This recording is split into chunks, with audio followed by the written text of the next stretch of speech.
If I say that a nation has a soul, uh, people intuitively pick up that what's implied in that statement is that there is, uh, in a nation, you have a group of people who have a group narrative that binds them to each other as members of a nation, and it's usually pegged to a place. You can take the nation away from the people, but then that group of people is a lost nation. They are still a group, but the group narrative that binds them together, their soul, is pegged to the idea that there is a place that they either do belong or that they used to belong. That dynamic of X has a soul, when we're not applying it to a human being, it also applies to any group narrative really, like this tribe, this religious group, whatever it is, it doesn't matter. What's weird to me that I feel I picked up on as a kid, but like I couldn't really do a lot with it, was that if you apply that art to a human being, it seems that all the same things apply. Where you say a human being has a soul, and you have a group of people who will say that, let's say they're religious, they'll say that a soul is immaterial and it's something that you can't describe scientifically, you can't nail it down. But then you'll have the flip side of that, like the atheistic, deterministic spaghetti monster side, and they'll say, well, no, actually, a soul is it's rubbish, it's a fiction, it's to make people feel better. And for me, the art point was always that souls are real, but they're fictions, and they can make people feel better. And just because they're fictions doesn't mean they're not valuable. Because in the same way that a group of people can see themselves through the lens of a story, we are this group and we belong here and we sit in a sea of context. We're not this group, or this group. The same applies to an individual human being.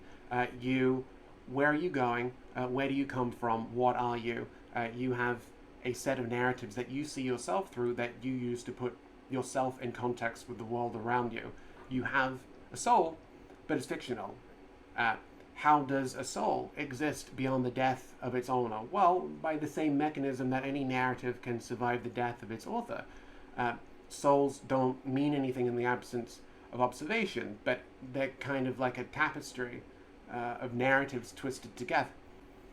It reminds me of that meme from, was it Monsoon, the character in Metal Gear Rising, where he says, beams are the DNA of the soul, and it's a popular meme. But what is a soul if it's something that you can actually nail down, if not a scaffold or a marionette of memes, of narratives that work like lenses? They change the way that you see yourself, and therefore how you interact with the world. They'll change the way that you behave and interact with people. Are you a good person? Are you a bad person? If you have a soul, it's not necessarily a good one, but if you're raised with good group narratives and you are inspired, you are confident, you are competent, you're confident that you're competent, then your soul is better than someone who is raised in the opposite way or is made to feel the opposite way. I think it's that fear that if you can quantify something that people need to kind of be out of reach and be mystical, then people are afraid that that devalues it. And then there are other people who are convinced that because you can narrow it down and you can isolate it, then that must devalue it, because you need to transcend the realm of fiction. You need to transcend narratives, and you need to become, if you're an atheist, like you need to take the position of God. In saying this and thinking this, I'm not promoting like some nihilistic, reductionist interpretation of what a soul is to render it less valuable. What I'm suggesting is the thing that people are beholden to for a soul, if they believe that souls are real, but it's this thing that you can't describe, is that they have to be kind of magical and mystical. Whereas on the flip side, like I said in the beginning, other people are beholden to the idea that what is the functional equivalent of a soul doesn't exist, because if it does, then that's something that you need to factor into your analysis of your behavior and life, but it's wishy-washy and it's not something that you can always pin down.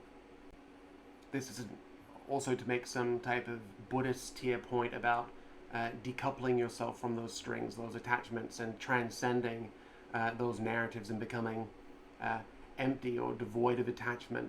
It's more if you would do well to think that a soul is real, if you thrive on that idea, but you get that a soul is a set of narratives, then you can change them.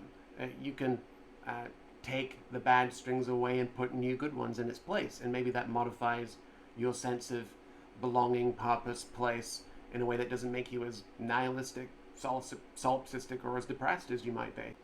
You know, maybe that's the point of consciousness, like the fire triangle in firefighting, where you've got the fuel, you've got oxygen, and you've got heat. And if you take one of those things away, then the fire dies.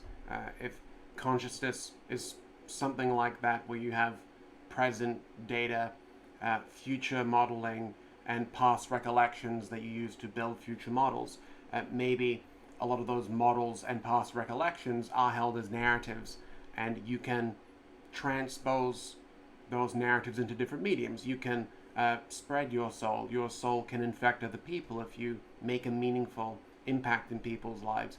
This artwork has soul is a good example of that. So, well, what do people mean? Well, it means that what you're seeing doesn't seem mechanical, or it doesn't seem like it's auto-generated. It seems like it's coming from some wellspring of narratives, like originality, like how do these strings, how do these narratives, when they're plucked for different people, result in different things. This video is kind of cut and spliced together because for long form anything, I'm not that good at talking off the cuff. But if any of this is interesting to you, then that's awesome. Like that's what I'm doing it for.